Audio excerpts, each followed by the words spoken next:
All right, so our next presentation will be by Kari Neely. She's an associate professor of Arabic at Middle Tennessee State, and I should have asked her how to pronounce this name, so I will guess at it.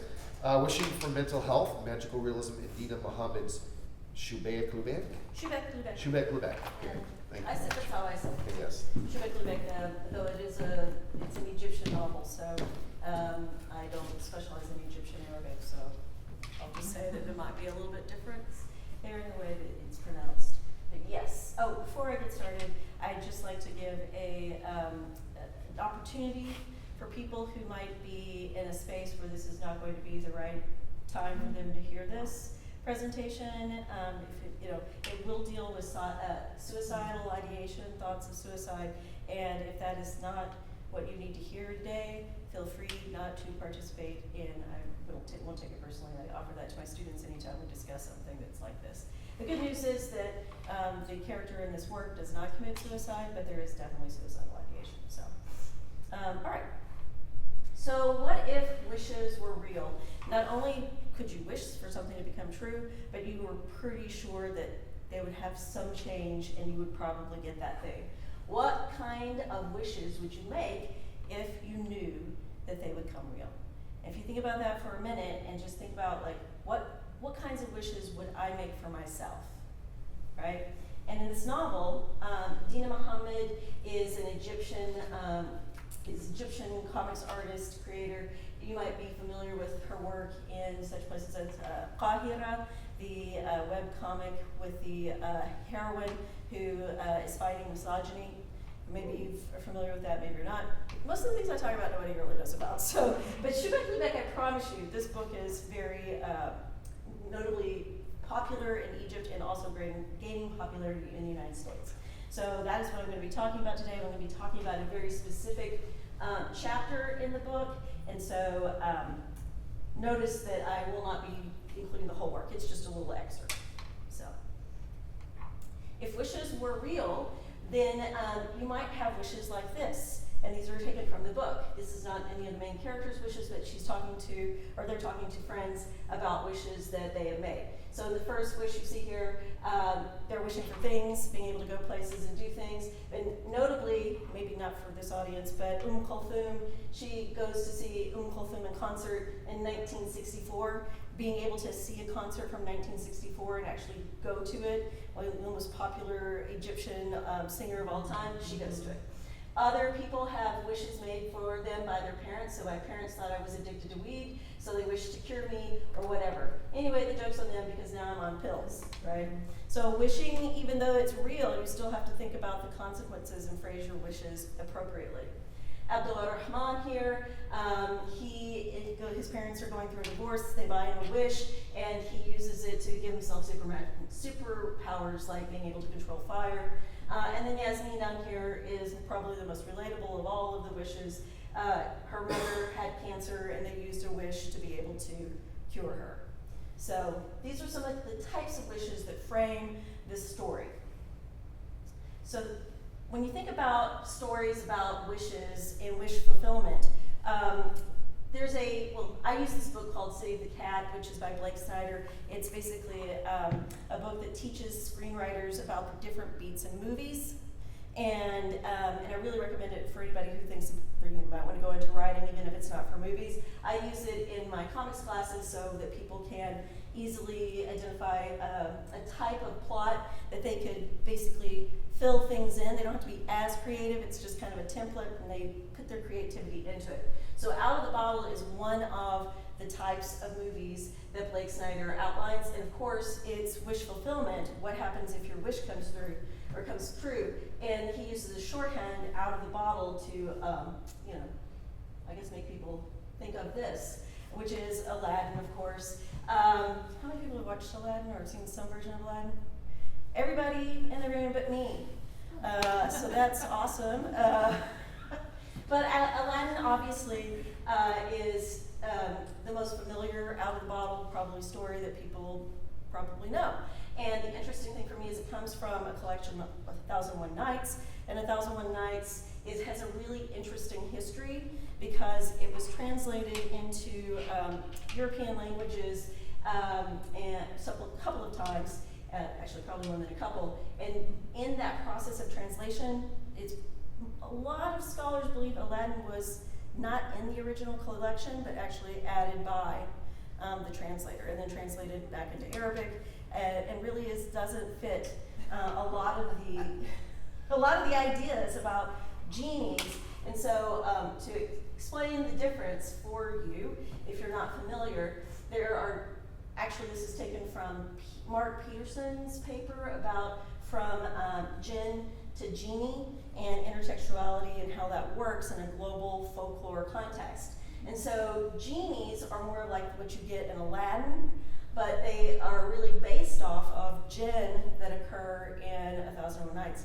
Now, I've got the jinn that's represented in the book, Shubeik Lubeik, and let me explain why. If I had a real picture of what a jinn would be like for us, it would be blank. Because we basically exist in a world that's divided into two realms. According to Islamic cosmology, you have the seen and you have the unseen realm, right? And so the jinn belong in the unseen realm. They can see us, but we cannot see them. Sometimes we can see the actions that jinn, how they interact in our world, and oftentimes the jinn are having a negative impact on us, but that's not really fair to the jinn, especially in storytelling, because the jinn are really pretty much exactly like us. They have religion, differences in religion, they have families, they are really supposed to be living among us. In popular culture and folklore, they live in dark, dank places and around like wells and things like that. But when you think about just the Quran and how they are constructed in terms of the Islamic cosmology, they really are just among us. The main differences are that jinn were created out of fire and humans were created out of clay. So, and this whole idea of the jinn being captured and caught in bottles and being bound to our will in terms of what our wishes are really come from Western circulation of these stories and then back into the Arab world. So in Deena Mohamed's construction of the jinn, it's trying to make a picture, representation of something that is unseen, but using calligraphy, which would be an art form that is part of the Middle East and is also going to be ephemeral because it's going to go away once the message is conveyed to the person who's opened the bottle. So it's trying to give them less of a body, but at the same time, incorporating actual art that would be more common to the Arab world. So, in the construction of the story, the world that she needs to construct, Deena Mohamed, is one where wishes are mined and refined. So in the yellow circles, this is where you have dense populations of what she terms as just wishes. You don't have the word genie or jinn in the book, right? And then in the stars, which are a little bit harder to see, but look at America. Those are the places where the wishes are refined and where the wishes are then confined to a vessel. Okay, so this easily maps onto global south versus global north, right? And so the whole extraction and capitalism is the part of the critique of this book. And it may not come out as much since I'm limiting myself to this one particular story as it would if I talked about the book as a whole. So the wishes are they are given a categorization based on how little of the free will of the jinn remains. Because jinn and humans both have free will. And so the refinement process is literally erasing as much of the free will as possible. And so the more free will that is gone, the higher the wish classification. And the more expensive it would be for you to purchase. The wishes are commodified completely. And because they are commodified, we get rid of a whole kind of concept that they are sentient beings. It's gross. Okay? And when you look at Egypt, because of that whole process of it being extracted from Egypt, and we saw back here that Egypt has wishes, right? Then when they're brought back into Egypt, look at how many Egyptians can afford a first-class wish. There's a little bitty sliver of yellow. Second class wishes, a little bit more, maybe double of that. But then when you get to the third class, it's like maybe 45% of Egyptians who can actually use a wish. The third class wishes are called de lesseps. Anybody know de lesseps? Right. I really wanted to write the whole paper about this, and there's like slides after here that it's really, really cool. But de lesseps is the one, he's this French dude. And I'm surprised at all the stuff I now know about him.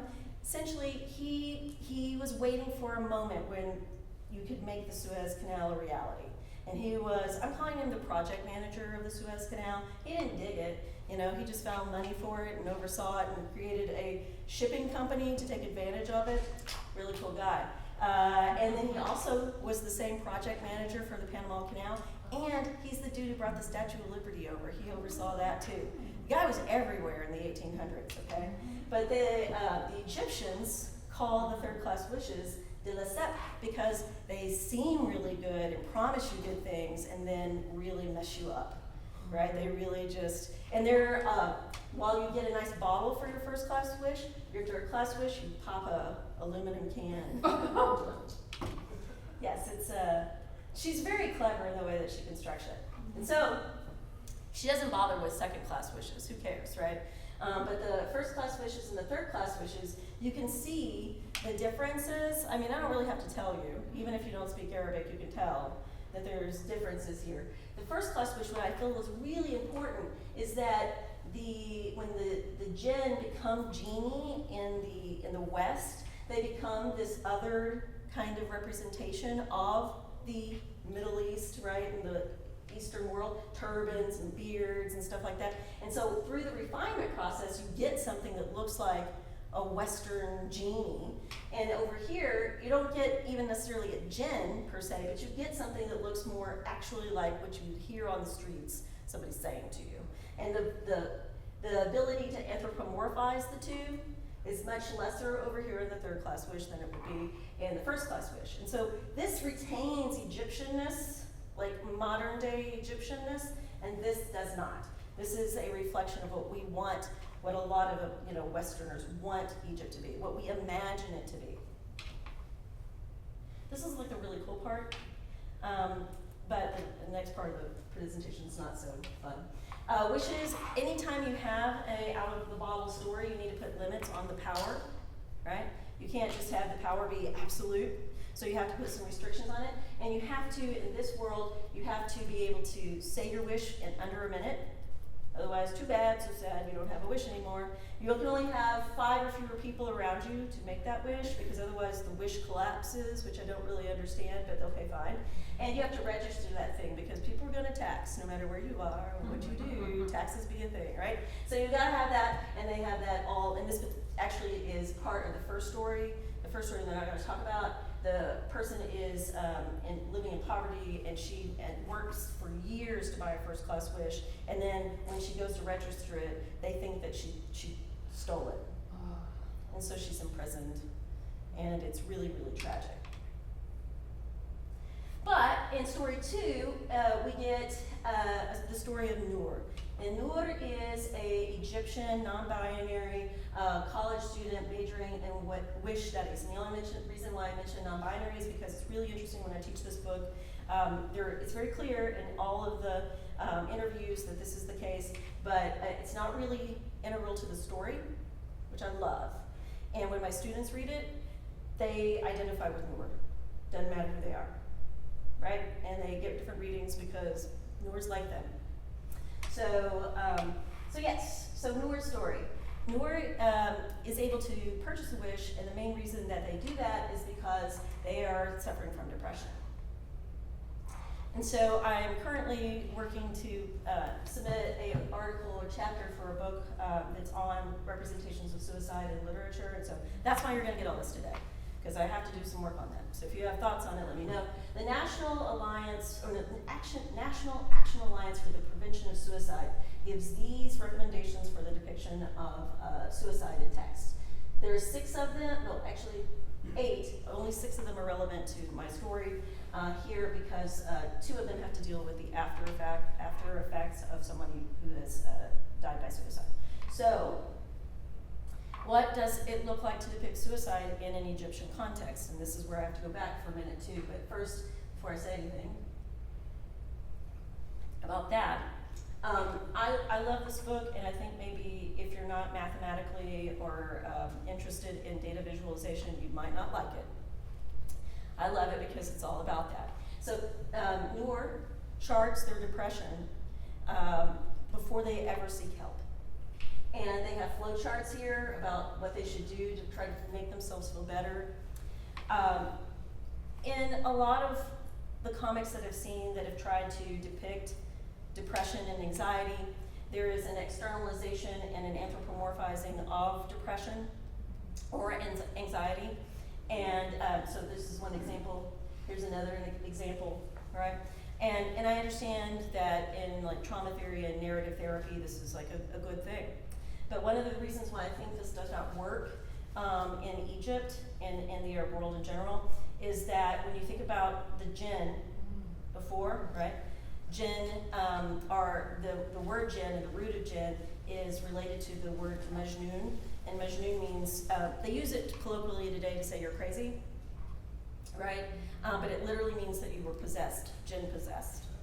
And while all of us are trying to make better strides in thinking about the realities of mental health and illnesses and trying to destigmatize them, there is a rich history of it being associated with jinn. So, and that would be an externalization, anthropomorphizing of depression, and so I just don't think it works here. So instead, you get these amazing splash pages, and I'm sorry that my phone doesn't do as good of a job. I need to buy a digital file of it. So we get pictures of Noor here, like it looks like they're looking up at a mountain, but then in the next page, you turn it over, and that top little line is the normal person, what they believe to be a normal person line, and where they see themselves. And then next splash page, you have people who are able to walk up and down in that little space that, aren't normal emotions, but Noor says, I feel like I'm down here for the rest of my life.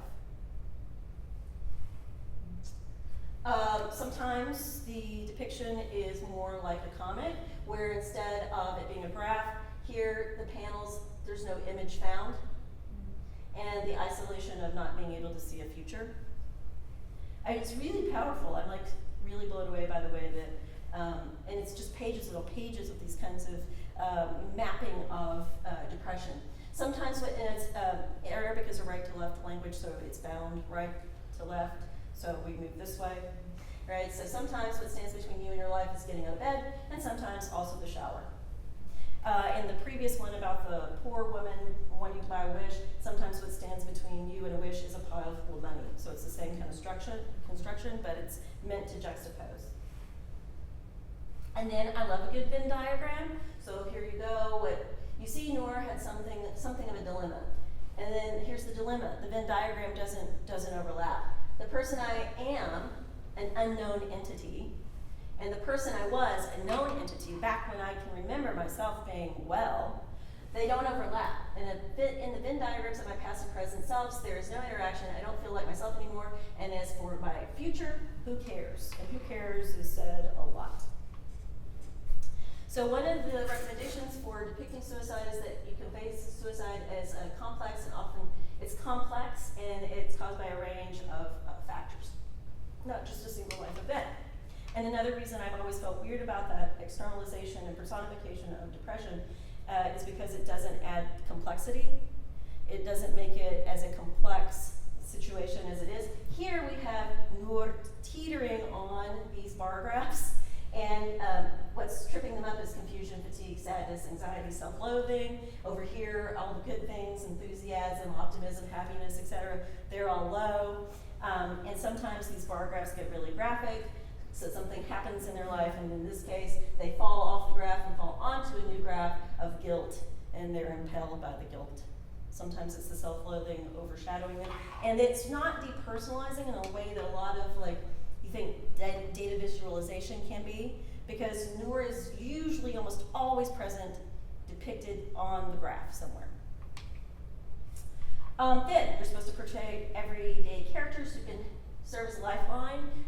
you should know that you can reach out to people. But what I really love about Deena Mohamed is that the path towards wellness is not a straight line.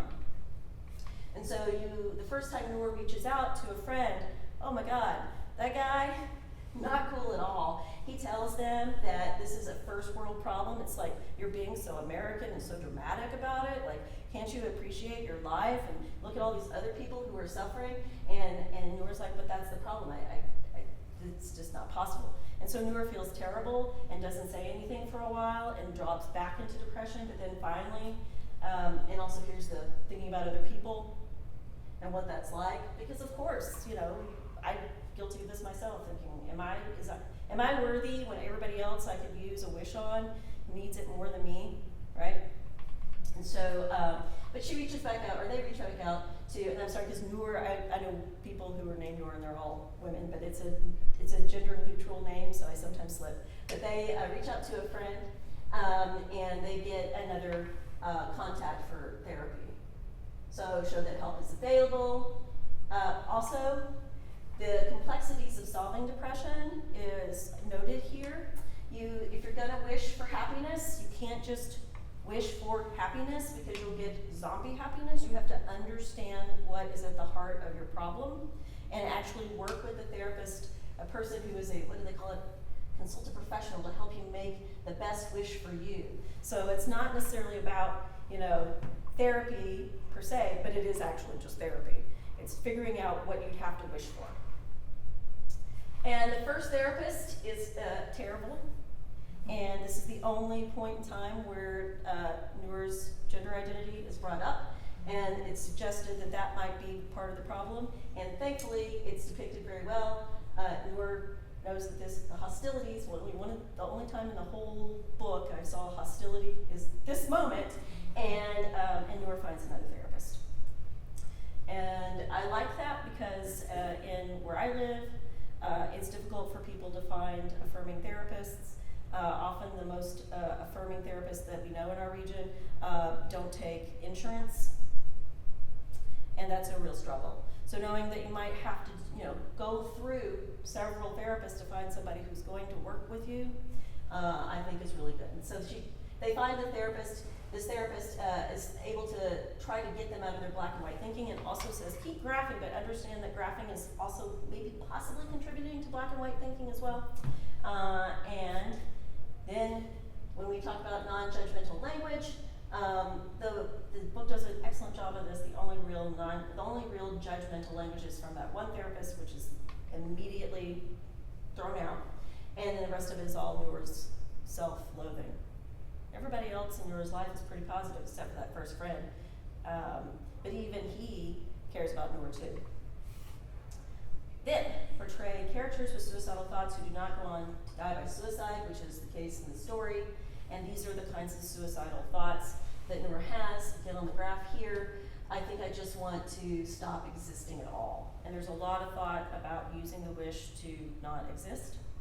And here, while they're thinking about that, this is about wishing, again, to be completely non-existent. Not that your parents would have ever experienced you or any of that. And as they struggle with this decision, the font gets lighter and lighter as well, as they're in the shadow of the bottle. I'm supposed to take that out. And then avoid showing or describing the details about suicide methods.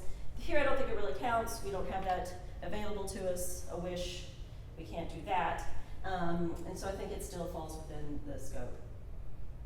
So out of the bottle stories are supposed to teach lessons to us. Usually it's about be careful what you wish for. Most people just associate it with that. But Blake Snyder says, in the end, all heroes of this genre must realize something very important, that it's not the magic that will fix their lives for good. It's the heroes themselves who need to do that. And in this book, that's pretty much what happens through a lot of talk therapy, which looks like these explosions of like, finally someone's listening to me and being heard. They come up with the wish. In the therapy session, Noor says, I just wish I could help myself, I wish I would be able to trust me so that even when I reach my limit, even when I'm at my worst, I will always be able to take the steps I need to get back to myself again. And then some pages later, that is the wish. they uncork the bottle, and I wish that I will always be able to help myself when I need to. And that is how that ends. Noor continues to see the therapist, and they continue to graph, and they get closer and closer to that graph of the people going up and down, and that little normal, fluctuation of moods. And they can see that trend line where they're getting better.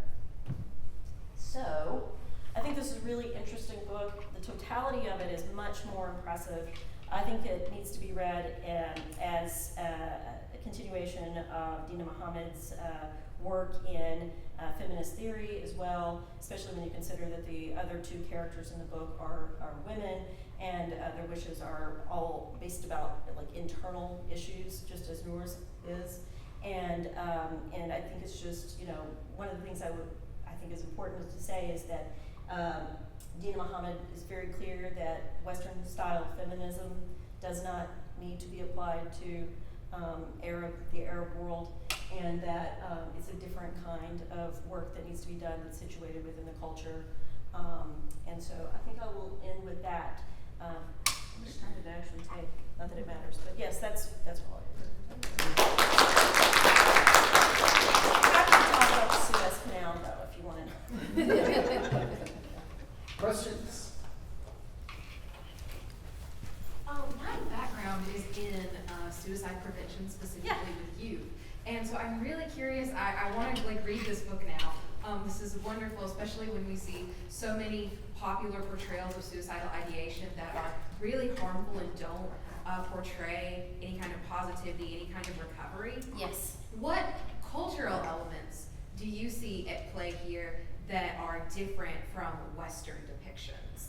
Well, again, I think the big thing is it's not an externalization and personification of depression as a one thing. And I know in a lot of those depictions they change and morph in different ways. They tend to be shape-shifting in some way, but I think that this is an attempt to try to get at the complexity, the real complex issues, the fact that it's, you might think that you're okay. There's a whole section where it's like Noor's gonna just power through it, and they're good for a while, and everything's going well, and then without any real rhyme or reason, it just tanks again. And I feel like it's, instead of it being very just simplified, this tends to be very robust in the way that they try to discuss it. And also not just pigeonholing it into one particular issue, but really thinking about this is something that you're gonna have to work through your entire life. Now, is that culturally different? The only thing I can say that is really different about it is that it seems to be more of a stigma in the Middle East. And I can think back when I was a kid, it feels like it's pretty analogous, and that we're kind of, moving. We're in a better place, and I think Egypt is trying to get to a better place too. It's just taking a little bit longer, and I think that things have accelerated a lot. In the last 10 years, suicide rates are up, and that tends to correspond with the economic situation in the area too, and the pandemic didn't help at all either. But more people are thinking that therapy isn't just an American dramatic thing that people do for status. I don't know if I answered your question enough, but You that's did, thank you. okay.